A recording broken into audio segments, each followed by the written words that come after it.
పూర్వం అయోధ్య నగరాన్ని సగర చక్రవర్తి అని మీ వంశంలో వాడే రామ సగర చక్రవర్తి పరిపాలించేవారు. ఆయనకి కేశిని సుమతి అని ఇద్దరు భార్యలు. పెద్ద భార్య పేరు కేశిని, చిన్న భార్య పేరు సుమతి. ఆ సుమతి గరుత్మంతుని యొక్క సోదరి. ఇద్దరు భార్యలతోటి చాలా సంతోషంగా పరిపాలన చేస్తూ ఆనందంగా ఉన్నాడు. కొంతకాలం అయిపోయిన తర్వాత సగర చక్రవర్తి తనకు బిడ్డలు లేరని ఇద్దరు భార్యల్ని తీసుకుని హిమాలయ పర్వతాల్లో ఉండేటటువంటి భృగుశ్రవణాన్ని చేరుకున్నాడు. చేరుకుని అక్కడ 100 సంవత్సరములు తపస్సు చేశాడు. తపస్సు చేస్తే అది భృగుశ్రవణం. అందుకని భృగు మహర్షి ప్రసన్నులయ్యారు. ప్రసన్నులై ఆ మహర్షిని పిలిచి ఒక వరం ఇచ్చారు. నాయనా సగర, 100 సంవత్సరములు తపస్సు చేశావు కాబట్టి నీకు ఒక వరం ఇస్తున్నాను. నీకు ఇద్దరు భార్యలు ఉన్నారు కదా, ఒక భార్యకి వంశకరుడైన కుమారుడు కలుగుతాడు. వంశాన్ని నిలబెట్టేటటువంటి గొప్ప ఉదాత్తమైన చరిత్ర కలిగిన కొడుకు పుడతాడు. ఒక భార్యకి 60,000 మంది కొడుకులు పుడతారు. వాళ్ళు మహోత్సాహవంతులు. అందుకని సంతోషంగా ఉండవయా, వరం ఇచ్చేశాను కాబట్టి నువ్వు బయలుదేరి అయోధ్య నగరానికి వెళ్ళిపోమన్నారు. ఇద్దరు భార్యల్ని పిలిచి చెప్పాడు. ఒక భార్యకి వంశకరుడైన కొడుకు పుడతాట, ఒక భార్యకి 60,000 మంది కొడుకులు మహోత్సాహవంతులు పుడతారట. ఇంకా పెట్టి సర్దేయండి, వెళ్ళిపోదాం అన్నారు. అంటే వాళ్ళు అన్నారు, ఇది కనుక్కొచ్చారు కానీ ఎవరికెవరో అడిగారా అన్నారు. అడిగితే ఫోన్ లేవే, ఎవరికెవరైనా నాకు మీకే కదా బిడ్డలు అన్నారంటే వాళ్ళు అన్నారు, మేము అలా తట్టుకోలేమండి ఆ సస్పెన్సు, ఎవరికెవరో అడగండి అన్నారు. అంటే ఎవరికెవరో అడగడం ఎందుకు, మీరే వెళ్ళి మీకేం కావాలో అడగండి మహర్షిని, ఆయన వరప్రదాత, అడగండి అన్నారంటే వాళ్ళు భృగు మహర్షి దగ్గరికి వచ్చారు. భృగు మహర్షి అన్నారు నవ్వి, పోని మీరే అడగండి అమ్మా, మీలో ఎవరికి వంశకరుడైన కొడుకు కావాలి, ఎవరికి పరమోత్సాహవంతులైన 60,000 మంది బిడ్డలు కావాలి, అడగండి అన్నారు. మునేస్తు వచనం శ్రుత్వా కేశిని రఘునందన పుత్రం వంశకరం రామ జగ్రాహం నృపసన్నిధౌ. ఆ కేశిని అనేటటువంటి పెద్ద భార్య అంది, మహానుభావ నాకు వంశకరుడైనటువంటి ఒక్క కుమారుడు కావాలయ్యా అంది. రెండో భార్య అంది, అమ్మో 60,000 అడిగేస్తుందేమో అనుకున్నాను, నా అదృష్టం, నాకు 60,000 మంది కావాలనుకున్నాను, వంశకరుడు ఒకటి కావాలని పెద్ద భార్య అంది. షష్ఠి పుత్ర సహస్రాణి సుపర్ణ భగినిస్తథా మహోత్సాహం కీర్తిమతో జగ్రాహ సుమతిశ్రుతాన్. మహానుభావ నాకు 60,000 మంది మహోత్సాహవంతులైనటువంటి పిల్లలు కావాలని రెండో భార్య అడిగింది. తథాస్తు అన్నారు మహర్షి. బయలుదేరి వెళ్ళిపోయారు అయోధ్య నగరానికి. కొంతకాలం అయింది. పెద్ద భార్యకి కుమారుడు జన్మించాడు. ఆయనకి అసమంజసుడు అని పేరు పెట్టారు. రెండవ భార్యకి ఒక సొరకాయ ఒకటి పుట్టింది. ఆ సొరకాయ బయటికి రాగానే బద్దలైంది. అది పిండ స్వరూపంతో బయటికి వచ్చి పగిలింది. అందులోంచి 60,000 మంది చిన్ని వాళ్ళు, ఏదో మనకి ఏ సినిమాల్లోనో చూస్తున్నట్టు ఈగలంతంత పిల్లలు, 60,000 మంది పిల్లలు వచ్చారు. అయ్యయ్యో వీళ్ళేమిటి మరి ఇంత చిన్న వాళ్ళగా ఉన్నారని చెప్పి ఎవడు కాలేసి తొక్కేస్తాడో, మన పిల్లల్ని మనమే చూసుకోం, ఇదెక్కడ కూడా వచ్చి పడిందిరా అని చెప్పి 60,000 మంది పిల్లల్ని కూడా దాదులకు ఇచ్చారు. వాళ్ళు ఏం చేశారంటే నీతి కుండల్లో పెట్టారు. ఈ పిల్లల్ని పెట్టి 60,000 మంది పిల్లల్ని నీతి కుండల్లో పెంచారు. పెంచితే వాళ్ళు యవ్వనవంతులయ్యారు. 60,000 మందికి పేర్లు పెట్టడం ఎందుకు వచ్చిన గొడవ, రేపు రామాయణం చెప్పేవాడికి ఇదే సరిపోతుంది. 42 రోజులు అనుకున్నారో ఏమిటో పాపం మహర్షి. సగర చక్రవర్తి కొడుకులు కదయా సగరులు అంటాం, 60,000 మంది సగరులు అన్నారు. చాలా సంతోషం, మహాప్రభు మమ్మల్ని గట్టెక్కించేశారని. 60,000 మంది సగరులు సుమతి బిడ్డలు, కేశిని బిడ్డడు అసమంజసుడు. పెద్ద భార్య పెద్ద కొడుకు కాబట్టి సంతోషంగా ఉన్నాడు సగర చక్రవర్తి. కానీ ఆ అసమంజసుడుకు అలవాటు ఉండేది. ఆయన ఏం చేసేవాడు, సాయంకాలం అయ్యేటప్పటికి ఊళ్ళో ఉన్న పిల్లలందరినీ పిలిచి, ఒరే రండిరా ఆడుకుందాం, సరయూ నది ఒడ్డుకి వెళ్ళేవాడు. రాజుగారి కొడుకు పిలిస్తే ఎవరు రారు, యువరాజుగారితో సరదాగా ఆడుకోవడం అంటే సరదాయే కదా, హోంవర్క్ వచ్చి చేసుకుంది కానీ నాన్న వెళ్ళి ఆడుకోని తల్లులు పంపించేసేవారు. వాడి పిల్లలందరినీ తీసుకెళ్లి సరయూ నది ఒడ్డుకి వెళ్ళి ఈ పిల్లలందరినీ ఎత్తి ఈదుకుంటూ బయటికి రావడానికి వీలు లేనంత లోతైన చోటికి సరయూ నదిలోకి బిడ్డల్ని రోజు 2-3 విసిరేసేవాడు. ఆ బిడ్డలు అరిచి కేకలు పెట్టి ఆ నదిలో మునిగి మరణించేవారు. రాజుగారికి తెలిస్తే బాధపడతారని చాలా కాలం ఓర్పు పట్టారు ప్రజలు. వీడు రోజు ఆటలని పిల్లల్ని తీసుకెళ్లడం, ఆ పిల్లల్ని నదిలోకి విసిరేస్తుండడం. తర్వాత గొప్ప యోగి అయ్యాడంతో. అయితే ఇది తెలిసిపోయింది సగర చక్రవర్తికి. ఏవం పాప సమాచార సజ్జన ప్రతిపాదక పౌరాణామహితోయుక్తో పుత్రో నిర్వాసిత పురాత్ అన్నారు వాల్మీకి మహర్షి. వాడు కొడుకే కావచ్చు, పెద్ద కొడుకే కావచ్చు, పెద్ద భార్య పెద్ద కొడుకే కావచ్చు, అయినా వాడు పాపముతో కూడినటువంటి ప్రవర్తనతో ఉన్నాడు. నేను పరిపాలిస్తున్నటువంటి ప్రజలకి ఇబ్బంది కల్పించాడు. అందుకని వాడి ఈ రాజ్యంలో ఉండడానికి వీల్లేదు, వాడిని రాజ్య బహిష్కారం విధిస్తున్నాను పొమ్మన్నారు. ఇది అయోధ్యని పరిపాలించినటువంటి ధర్మాత్ములైన ప్రభువులంటే. పంపించేస్తే ఆ అసమంజసుడికో కొడుకున్నాడు, వాడి పేరు అంశుమంతుడు. ఆ అంశుమంతుణ్ణి మనవడిని తెచ్చి సగర చక్రవర్తి దగ్గర పెట్టుకున్నారు. 60,000 మంది రెండో భార్య కొడుకులు ఉన్నారు. సంతోషంగా కాలం గడుస్తోంది. ఇంతమంది ఉన్నారు కదా, అశ్వమేధయాగం చేద్దామని మహానుభావుడు సగర చక్రవర్తి అశ్వమేధయాగం మొదలుపెట్టారు. అశ్వమేధయాగం మొదలుపెట్టి గుర్రాన్ని విడిచిపెట్టారు. విడిచిపెడితే ఆ అశ్వమేధయాగంలో విడిచిపెట్టబడినటువంటి గుర్రం పెడుతుంటే ఇంద్రుడు చూశాడు. చూసి ఈ గుర్రాన్ని అపహరించాలనుకున్నాడు. అపహరించాలనుకుని రాక్షసీంతనుమాస్తాయా యజ్ఞీయాశ్వమపాహరత్, రాక్షసుడి యొక్క శరీరాన్ని పొందాడు. ఎందుకని? సగర చక్రవర్తితో మాట అన్నారు, ఇక్కడ ఇంత గొప్ప బ్రాహ్మణులు ఉన్నారు, సుస్వరంగా వేదమంత్రాలు చెప్తున్నారు, అందుకని ఇక్కడికి రాక్షసులు రాలేరురా అన్నారు. ఇంద్రుడు రాక్షస శరీరాన్ని పొందాడు. పొంది అపహరించాడు యజ్ఞాశ్వాన్ని. అపహరిస్తే పాపం వెనకాతల వెడుతున్నటువంటి వాళ్ళు వెనక్కి వచ్చేశారు. అంశుమంతుడు వెడుతున్నాడు ఆ గుర్రానికి కాపలాగా, అంటే పెద్ద కొడుకు యొక్క కొడుకు మనవడు. వెనక్కి వచ్చి, తాతగారు గుర్రాన్ని ఎత్తుకుపోయారండి ఎవరో అన్నాడు.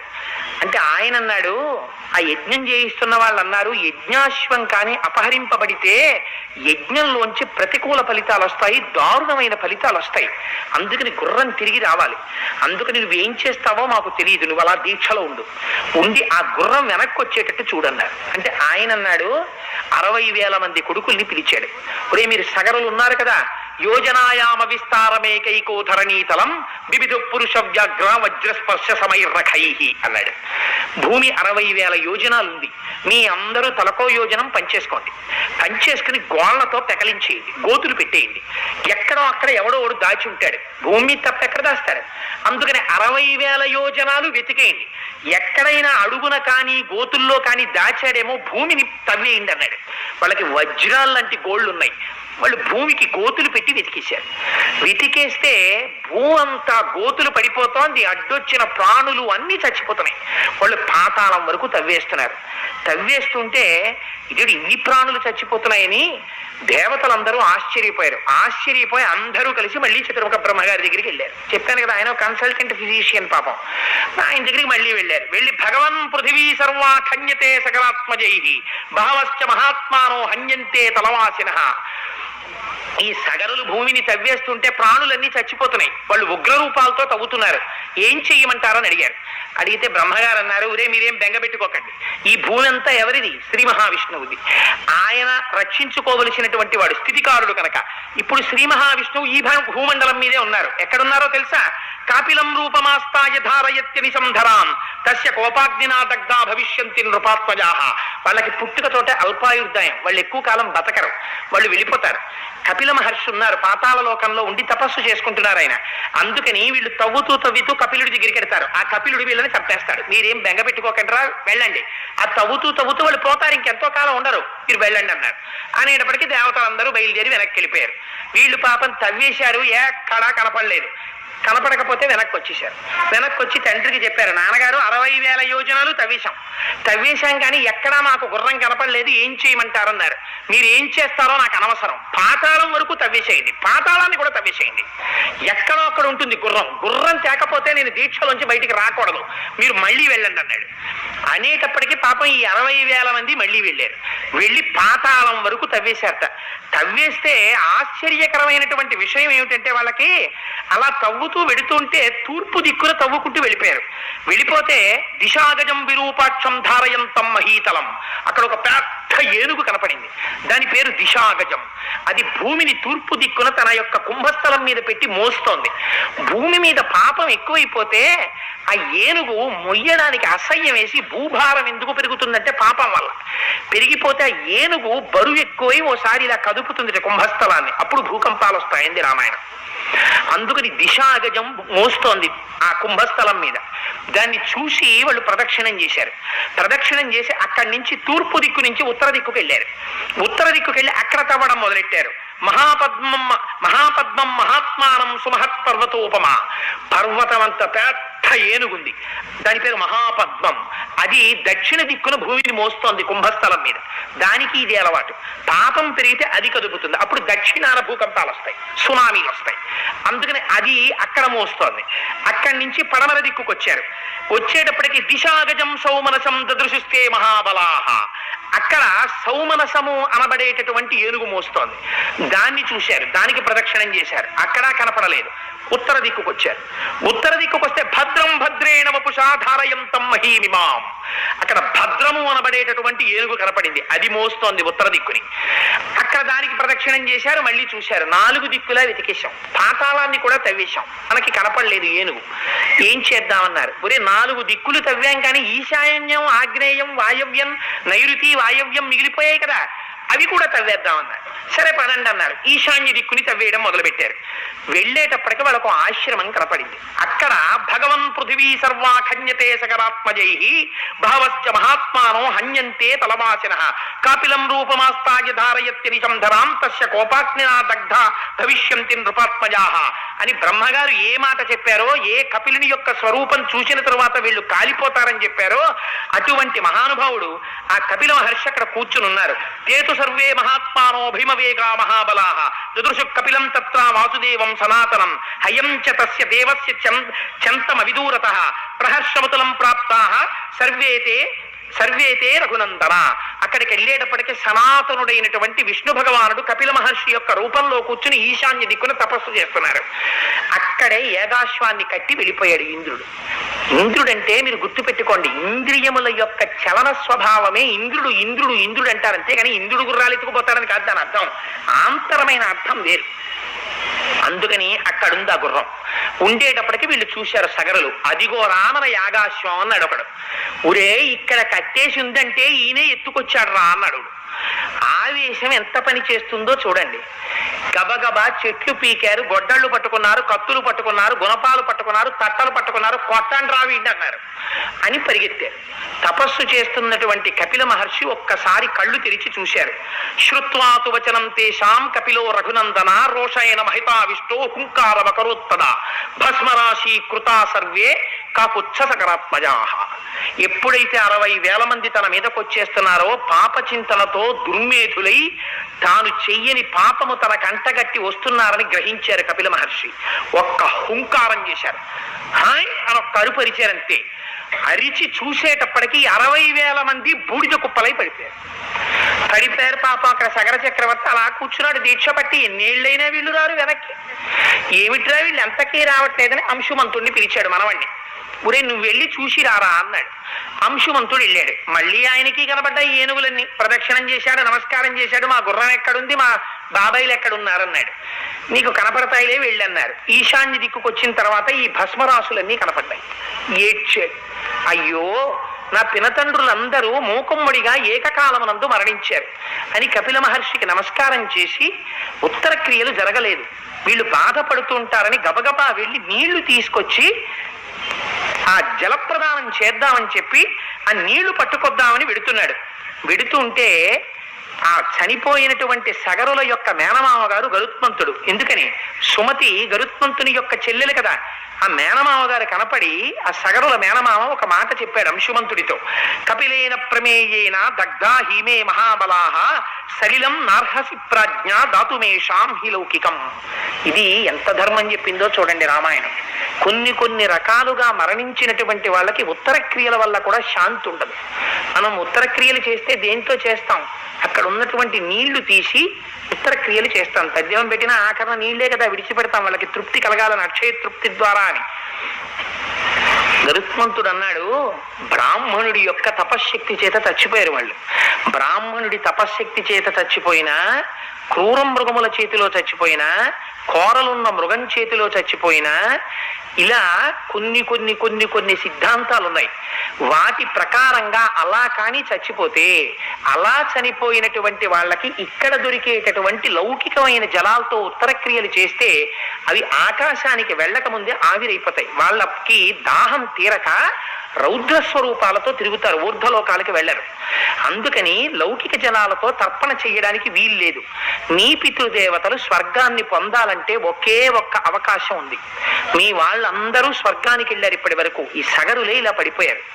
అందుకని నువ్వేం చేస్తావంటే, దేవలోకంలో గంగ ప్రవహిస్తోంది, ఆ గంగ ప్రవహించి వచ్చి వీళ్ళ భస్మరాశుల నుంచి ప్రవహిస్తే వీళ్ళకి స్వర్గలోకం వస్తుంది, నీకేమైనా అవకాశం ఉంటే తీసుకురా అన్నాడు. అంటే ముందు గుర్రాన్ని పట్టుకెడదామని కపిల మహర్షికి నమస్కారం చేసి గుర్రం పట్టుకెళ్ళాడు. తాతగారికి చెప్పాడు, తాతగారు నా పినతండ్రులందరూ భస్మరాశులు అయిపోయారండి కపిల మహర్షి చేతిలో. ఆయన చాలా దుఃఖించాడు. యాగం పూర్తి చేశాడు. పూర్తి చేసిన తరువాత మహానుభావుడు సగర చక్రవర్తి ఏకంగా ఈ భూమిని అంతటినీ కూడా కొన్ని వేల సంవత్సరములు, 30,000 సంవత్సరములు పరిపాలించాడు. కానీ దేవలోకంలో ఉన్న గంగను ఎలా తీసుకురావాలో అర్థం అవ్వలేదు.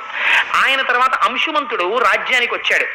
32,000 సంవత్సరములు తపస్సు చేశాడు గంగని తేవడానికి. తపస్సు పూర్తవక ముందే శరీరం పడిపోయింది, స్వర్గానికి వెళ్ళిపోయాడు. దిలీపుడు వచ్చాడు, 30,000 సంవత్సరములు రాజ్యం చేశాడు. మంత్రులను అడిగాడు, బ్రాహ్మణులను అడిగాడు ఎలా గంగని తేవడం అని. మార్గం దొరకలేదు, దిలీపుడు వెళ్ళిపోయాడు. దిలీపుడి తర్వాత భగీరథుడు వచ్చాడు. ఆ భగీరథుడు ఎలాగైనా సరే తన తరంలో పడిపోయినటువంటి పితృదేవతలను ఉద్ధరించాలనుకున్నాడు. అనుకుని మంత్రులకి రాజ్యం అప్పచెప్పి గోకర్ణ క్షేత్రానికి వెళ్ళిపోయాడు. వెళ్ళిపోయి అక్కడికి వెళ్ళి భోగ్రమైనటువంటి తపస్సు మొదలుపెట్టాడు. ఎలాగట, ఊర్ధ్వబాహు పంచతప మాసోహారో జితేంద్రియ అని అక్కడ గొప్ప తపస్సు చేశాడు. తస్య వర్ష సహస్రాణి, 1000 సంవత్సరములు తపస్సు చేశాడు పంచాగ్నిహోత్రాల్లో. గ్రీష్మ ఋతువులో చుట్టూ 4 అగ్నిహోత్రాలు పెట్టుకుని పైన సూర్యుడి వంక చూస్తూ తపస్సు చేస్తే పంచాగ్నిహోత్ర తపస్సు అంటారు. నెలకి ఒక్కసారే ఆహారం తీసుకోవడం. అలా 1000 ఏళ్ళు తపస్సు చేశాడు. చేస్తే బ్రహ్మగారు ప్రత్యక్షమయ్యారు. ప్రత్యక్షమై దేవతలందరితో వచ్చారు. వస్తే ఆయన అన్నాడు, దేవదేవే గతే తస్మిన్ సోంగుష్ట, మహానుభావ చతుర్ముఖ బ్రహ్మ, నువ్వు వచ్చి మాకు ఒక వరం ఇవ్వాలి. ఇప్పటి వరకు నాకు కుమారులు లేరు, అందుచేత ఇక్ష్వాకు వంశం ఆచంద్ర తారార్కం నిలబడాలి. అందుకని ఇక్ష్వాకు వంశం అంతరించిపోకుండా నాకు బిడ్డలు కలిగేటటువంటి అదృష్టాన్ని. 2, మా వంశంలో పుట్టినటువంటి సగరులు 60,000 మంది భస్మరాశులై పడిపోయి ఉన్నారు, వాళ్ళ మించి దేవగంగ ప్రవహించాలి. అందుకని గంగని ఆకాశం మించి కిందకి పాతాళ లోకానికి విడిచిపెట్టమన్నారు. అంటే బ్రహ్మగారు అన్నారు, నీ మొదటి వరం నా జ్యూరిస్డిక్షన్లో ఉంది, నేను ఇచ్చేస్తాను. మీ వంశం ఆచంద్ర తారార్కం నిలబడుతుంది, నీకు కుమారులు జన్మిస్తారు. కానీ గంగ ఆకాశం మించి కింద కుదలడం అన్నది కుదరదు. ఎందుకో తెలుసా, గంగాయా పతనం రాజన్ పృథివీన సహిష్యతి. అలా ఒకవేళ గంగ కాని పైనుంచి కింద పడిందా, దాన్ని ఎవ్వరూ పట్టుకోలేరు. అందుకని దాన్ని పట్టగలిగినటువంటి వాడు ఒక్కడే ఒక్కడున్నాడు ప్రపంచంలో. ఎవడైనా పట్టగలిగిన వాడు, గంగాయా పతనం రాజన్ పృథివీన సహిష్యతి, కేవలం శూలి, త్రిశూలం పట్టుకున్నవాడున్నాడే శంకరుడు, ఆయన ఒక్కడే పట్టగలడు. అందుకని నీకేమైనా ఓపిక ఉంటే మళ్ళీ వెళ్ళి శివుడి గురించి తపస్సు చెయ్యి, ఆయన ఒప్పుకుంటే ఆయన్ని పట్టమని అన్నాడు. అప్పుడు వదులుతా అన్నాడు. అంటే పాపం మళ్ళీ అక్కడి నుంచి బయలుదేరి శంకరుడి గురించి తపస్సు చేయడానికని వెళ్ళి, దేవదేవే గతే తస్మిన్ సోంగుష్టాగ్రై పీడితాం కృత్వాం వసుమతీం రామ సంవత్సరముపాసత, బొటనవేలి చివరి మీద నిలబడి 100 సంవత్సరాలు తపస్సు చేశాడు. శంకరుడు ప్రత్యక్షమయ్యాడు. ప్రీతస్త్రేహం నరశ్రేష్ఠ కరిష్యామి తమాప్రియం శిరసాధారయిష్యామి శైలరాజసుతామ్యహం. నీ తపస్సుకి సంతోషించానయ్యా, గంగని పడతాను, ఎక్కడికొచ్చి పట్టుకోమంటావు అన్నాడు. అయ్యా మహానుభావా, నువ్వు పట్టడమే అదృష్టం, నువ్వు వచ్చి నిలబడు, గంగను వదులుతారన్నారు. హిమాలయ పర్వతాల దగ్గరికి వచ్చి అక్కడికొచ్చి 2 చేతులు ఇలా నడుం మీద వేసుకుని 2 కాళ్ళు ఎడంగా చాపి కపర్ది అంటారు, పెద్ద జటాజూటాన్ని విప్పి శంకరుడు నిలబడి ఆకాశం వంక చూస్తున్నాడు. గంగ పడాలి. గంగ అనుకుందిట, ఏమిటో పిచ్చాడు, ఓ జటాజూటం ఒకటి పెట్టుకుని, ఓ జింక చర్మం ఒకటి కట్టుకుని 2 కాళ్ళు జాపి ఇలా నించున్నాడు. చెప్తా ఈయన పని. ఇలా వచ్చి నించున్నాడు కదా, ఏం చేస్తాను, అచింతయచ్చ సాదేవి గంగా పరమదుర్ధర విషామ్యహం హి పాతాళం శ్రోతసాగహ్య శంకరం. పైనుంచి కింద పడ్డం కాదు ఈ తల మీద, ఈయన్ని కూడా పాతాళానికి ఈడ్చుకుపోతానంది. అంటే శంకరుడికి తెలియదు, ఆయన త్రినేత్రుడు, ఆయనకి అన్నీ తెలుసు, ఎవడు ఏ అహంకారంతో ఉన్నాడో. ఆయన అనుకున్నట్ట, ఓహో గంగా ఎంత అహంకరిస్తున్నావే, చూడు నీ పని చెప్తాననుకున్నాడు. అని పెద్ద జటాజూటాన్ని పెంచాడు. సాకదం జన్మహీం గంతుం నశక్నోద్యస్తమాప్తిత నైవ నిర్గమనం లేభే జటామండల మోహిత. అలా పడుతూనే ఉంది గంగ ఆకాశంలోంచి. సంవత్సరం అయింది, చుక్క కింద పడదు. ఆ జటాజూటంలో తిరుగుతోంది. జటాతవీ గలజ్జల ప్రవాహ పావిత స్థలే గళే వలం వ్యలంబితాం భుజంగ తుంగ మాలికాం ఢమఢమఢమఢమస్తనాదమడ్డవర్వయం చకావచండ తాండవం తనోతు నశివ శివం జటాకటాహ సంభ్రమ భ్రమ నిలింప నిర్జరీ విలోల వీచి వల్లరి విరాజమాన మూర్ధని ధగద్ధగద్ధగద్ధగజ్వలల్లలాట పట్టపావకే కిశోర చంద్రశేఖరే రతి ప్రతిక్షణం మమ ప్రఫుల్ల నీల పంకజ ప్రపంచ కాళి మచ్చటా విడంబికంఠ కంధరా రుచి ప్రబద్ధ కంధరా స్మరచ్చితం పురచ్చితం భవచ్చితం మఖచ్చితం గజచ్చితం తకచ్చితం తవంతకచ్చితం భజే అగర్వ సర్వమంగళ కళాకదంబ మంజరీ రస ప్రవాహ మాధురి విజృంభణామధువ్రతం స్మరాంతకం పురాంతకం భవాంతకం మఖాంతకం గజాంతకాంతకాంతకం తవంతకాంతకం భజే అని రావణాసురుడు స్తోత్రం చేస్తాడు. ఆయన తాండవం చేస్తుంటే బిందెలో నీళ్లు తిరిగినట్టు తిరుగుతుంటుంది ఆ గంగ. సంవత్సరం పాటు ఉండిపోయింది ఆ జటాజూటంలో. ఉండిపోతే అయ్యా ఆవిడ అహంకారము బాగుంది, మీరు కట్టేయడము బాగుంది, మధ్యలో నేనుండిపోయాను, ఎప్పుడు పడతాయా చుక్కల కిందని అని పాపం మళ్ళీ తపస్సు మొదలెట్టాడు భగీరథుడు. మొదలు పెడితే శంకరుడు కరుణించాడు. ఇంతకాలం అహంకరించింది కదా, అందుకుని కట్టేశాను, బెంగ పెట్టుకోకు వదిలేస్తున్నాను అన్నాడు అని జటాజూటంలోంచి కిందకు వదిలాడు. పరమ పవిత్రమైనటువంటి శంకరుడి యొక్క కపర్ది ఆయన యొక్క శిరస్సుని తగిలి కింద పడింది. అలా పడేటప్పుడు ఆ బిందు సరోవరంలోకి వదిలేశాట. వదిలేస్తే హ్లాదిని పావని నళిని అని 3 పాయల కింద తూర్పుకి వెళ్ళిపోయింది. సుచక్షువు సీత సింధువు అని 3 పాయలు పడమటకి వెళ్ళిపోయాయి. 7వ పాయ భగీరథుడిని అనుసరించి వెళ్ళిపోతోంది. ముందు రథం మీద భగీరథుడు వెళ్ళిపోతున్నాడు, ఆ వెనకాతల గంగ వెళ్ళిపోతోంది. యతో భగీరథో రాజా తతో గంగా యశస్విని జగామ సరిత శ్రేష్ఠ సర్వపాప ప్రణాశిని. అదో ఆశ్చర్యకరమైన ఘట్టం. మీరు ఒకసారి మానసికంగా విజువలైజ్ చేయండి. హిమాలయ పర్వతాల మీద ఇలా శంకరుడు, ఆకాశంలోంచి గంగ, ఇక్కడి నుంచి కింద పడ్డం, 3 పాయలటు 3 పాయలు ఇటు, రథం మీద భగీరథుడు, ఆ వెనకాతల పరిగెడుతూ గంగ. ఆ వెళ్ళిపోవడం కూడా ఎలా వెళ్ళిపోయిందట, గగనాశంకర శిరస్తతో ధరణిమాశ్రిత విసర్పిత జలం తత్ర తీవ్ర శబ్ద పురస్కృతం. ఆకాశం నుంచి శంకరుడి తల మీద పడి అక్కడి నుంచి కింద పడుతుంటే చప్పుట్ట, జలపాతం పడితేనే అంత చప్పుడు వస్తుంది, ఇంకా అంత దేవగంగ పడిపోతుంటే ఎంత చప్పుడు వస్తుంది. బ్రహ్మాండమైన చప్పుడుతో గంగ కింద పడిపోతోందట. మత్స్య కచ్చప సంఘైశ్చ శింశుమార గణైస్తథ పతద్భి పతితైశ్చాశ్చ రేరోచత వసుంధర తతో దేవర్షి గంధర్వ యక్ష సిద్ధ గణస్తథ వ్యలోకయంతతే తత్ర గగనాబ్జాం గతాం తథా విమనైర్ రగరాకారై హయైర్ గజవరైస్తథా పారిప్లవ గతైశ్చాపి దేవతాస్తత్ర విష్ఠితాః క్వచిత్ ధృతతరం కుటిలం క్వచిదాయతం వినతం క్వచిదుద్భూతం క్వచిద్యాతి శనైః. ఆ పైనుంచి పడిపోతుంటే దాంతో పాటు మొసళ్ళు పడిపోతున్నాయిట, తాబేళ్లు పడిపోతున్నాయిట, చేపలు పడిపోతున్నాయిట. అవన్నీ పడిపోయి శంకరుడి తలకి తగిలి భూమి మీద పడిపోతున్నాయిట. పడిపోయి ఒక్కసారి స్పృహ కోల్పోయినట్టు అయిపోయి 7 పాయల్లో ఏదో పాయలో దూరిపోయి వెళ్ళిపోతున్నాయిట. మళ్ళీని ఏమిట్రా ఈ గంగావతరణం అని చెప్పి దేవతలందరూ వాళ్ళ వాళ్ళ వాహనాల మీద వచ్చి ఆకాశం అంతా నిలబడిపోయారట. నిలబడిపోవడంలో వాళ్ళు పెట్టుకున్నటువంటి ఆభరణముల కాంతి చేత ఒకేసారి ఆకాశం అంతా 1 కోటి సూర్యులు ఉదయించినటువంటి కాంతి వచ్చేసిందిట. ఒరే దేవగంగ భూలోకం మీద పడిందిరా అని పాపం చేసిన వాళ్ళందరూ వచ్చి అందులో మనకేసారట. వాళ్ళ పాపాలన్నీ పోయి మళ్ళీ వాళ్ళందరూ స్వర్గానికి వెళ్ళిపోతున్నారట. నిలబడ్డ వాళ్ళు కొందరు, పైకి పోతున్న వాళ్ళు కొందరు, కిందకొచ్చి చూస్తున్న వాళ్ళు కొందరు. ఏమో అంత దూరం వెళ్ళి అక్కడ స్నానం చేయడం ఎందుకు, ఇక్కడికెళ్ళి ఇలా చల్లుకున్నా చాలు అని చెప్పి భవాంగ పతతంతోజం పవిత్ర వితిపస్పృశో. కొందరు శంకరుడి కాళ్ళ దగ్గరికి వెళ్ళి నించున్నారట. ఏమి శంకరుడి స్వరూపం రా, మహానుభావుడు చూడండి రా, పాదాల దగ్గర నుంచి మెరిసిపోతున్నాడు రా తెల్లగా. ఆ గంగ ఆయన శరీరం నుంచి పడిపోతోంది రా. భవాంగ పతితంతోయం, శంకరుడి యొక్క శరీరానికి తగిలి కింద పడుతోంది ఈ గంగ అని ఆయన పాదాల దగ్గర పెట్టాట. బుర్ర పెడితే పగిలిపోతుంది, ఎందుకని అంత ధార. అందుకని ఇలా నీళ్లు తీసి తల మీద జల్లేసుకుంటున్నారట కొంతమంది. భవాంగ పతితంతోయం పవిత్ర వితిపస్పృశు. అలా చల్లుకోగానే పాపాలు పోయి ఊర్ధ్వలోకాలకు వెళ్ళిపోతున్నారట. మరికొంతమంది చాలా పాపం ఉన్న వాళ్ళు, ఎక్కడెక్కడో ఉన్న వాళ్ళు పరుగు పరుగున వచ్చేసి ఆ పాయల్లో తల్లి స్నానం చేయగానే పాపాలు పోయి ఊర్ధ్వలోకాలకు వెళ్ళిపోతున్నారట. ఒక పక్క నుంచి నదిలో వెళ్ళిపోతున్నటువంటి రకరకాలైనటువంటి జంతువుల యొక్క సమూహాలు, దేవతలు అందరూ వచ్చి నిలబడి చూస్తుంటే ఈ గంగ యొక్క శబ్దం, ముందు భగీరథుడు, వెనక పెద్ద పాయ, భగీరథుడి సంతోషం, పరుగు పరుగు పరుగు పరుగున గంగ భూలోకం నుంచి పాతాళలోకం వైపు వెళ్ళిపోతున్నారు. వెళ్ళిపోతుంటే అక్కడ జహ్ను మహర్షి తపస్సు చేస్తున్నటువంటి ఆశ్రమం ఉంది, దాని పక్క నుంచి భగీరథుడు వెళ్ళిపోయాడు. గంగ కూడా అలా సన్నగా వెళ్ళిపోతుంది. ఏమిటి, ఒక చోట విస్తృతంగా పరిగెడుతోంది, ఓ చోట సన్నగా పరిగెడుతోంది, ఓ చోట నురుగులతో పరిగెడుతోంది, ఓ చోట పైనుంచి కిందకి పడి పైకి లేస్తోంది. ఇలా కృష్ణానది శ్రీశైలంలో హైడ్రో పవర్ ప్రాజెక్టులో ఇలా పడి ఇలా పైకి లేస్తుంటుంది, అలా పైకి లేస్తోంది. ఓ చోట ఇటువైపు నుంచి వచ్చి ఇటువైపు వచ్చిన పాయలు గుద్దుకుంటున్నాయి. అంత చిత్ర విచిత్రంగా గతులతో వెళ్ళిపోతోందిట.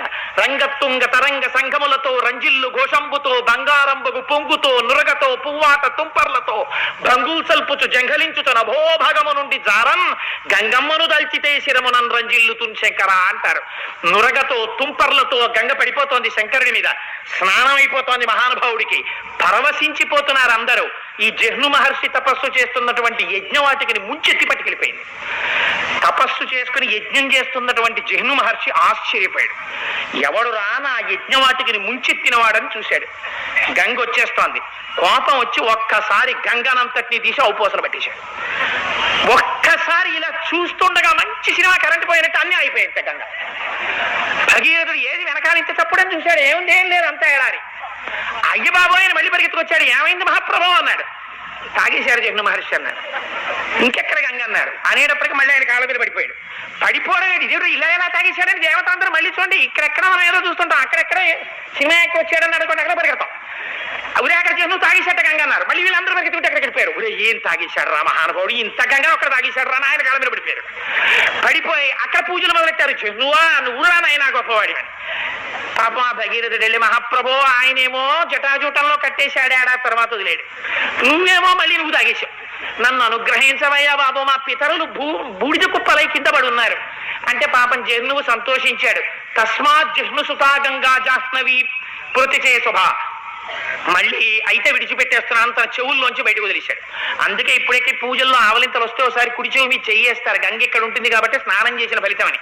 అంటే అస్తమానం ఆవలించి చెయ్యేసుకోమని కాదు. ప్రమాదం వస్తే, ప్రమాదకరంగా ఆవలింత వస్తే ధ్యానం చేసేటప్పుడు ధ్యానంలాగే ఉండాలి, నిష్ట ఉత్సాహంగా ఉండాలి. అందుకని ఆ చెవుల్లోంచి విడిచిపెట్టేశాడు.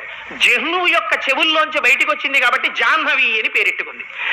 ఇప్పుడు ఎన్ని పేర్లు ఇప్పటికి? జాహ్నవి అని పేరెట్టుకుని మళ్ళీ ముందుకెళ్ళింది. ఆ ముందు భగీరథుడు ఎడుతున్నాడు, మళ్ళీ వెళ్ళింది పాతాళలోకానికి వెళ్ళిపోయింది. వెళ్ళిపోయి ఒక్కసారి ఆ బూడిద కుప్పల నుంచి ఒక్కసారి ఒక్క ఉదుటిన ప్రవహించింది.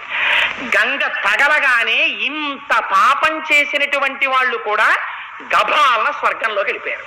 వెళ్ళిపోగానే చతుర్ముఖ బ్రహ్మగారు వచ్చాడు. ఉరే నాయన, నువ్వు సాధించిన విజయం సామాన్యమైన విజయం కాదు, పరమాద్భుతమైనటువంటి విజయం. ఎక్కడ దేవగంగా, ఎక్కడ పాతాళం.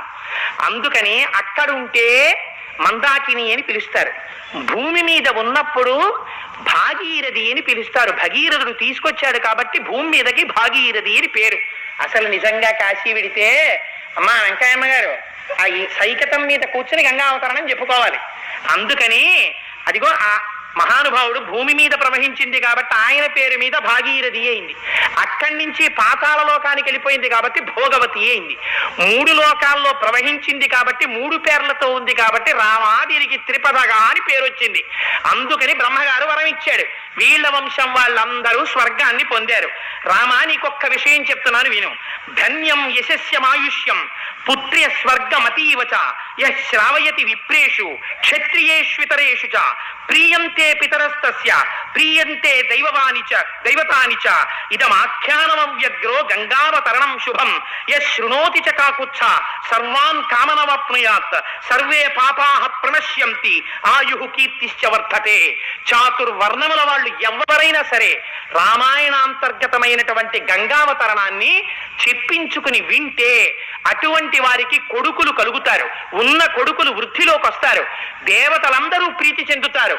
వాళ్ళ యొక్క పితృదేవతలు ఆనందాన్ని పొందుతారు గంగావతరణాన్ని విన్నారని. శంకరుడు ఆనందాన్ని పొందుతాడు. వాళ్ళకి సమస్తమైన కోర్కెలు తీరుతాయి. కొన్ని కోట్ల జన్మల నుంచి శరీరానికి పట్టినటువంటి సర్వే పాపాః ప్రణశ్యంతి, అన్ని పాపములు పోతాయి గంగ పేరు విన్నందుకు, గంగావతరణమును విన్నందుకు. అంత పరమపావనమైన ఆఖ్యానాన్ని రామా ఇవాళ నీకు చెప్పానయ్యా అన్నారు. పరవశించిపోయి రామచంద్రమూర్తి సంతోషంగా గంగా నది వంక చూశారట. ఈ ఆఖ్యానంతో, ఈ గంగావతరణంతో ఇవాల్టి రోజుని పూర్తి చేద్దాం.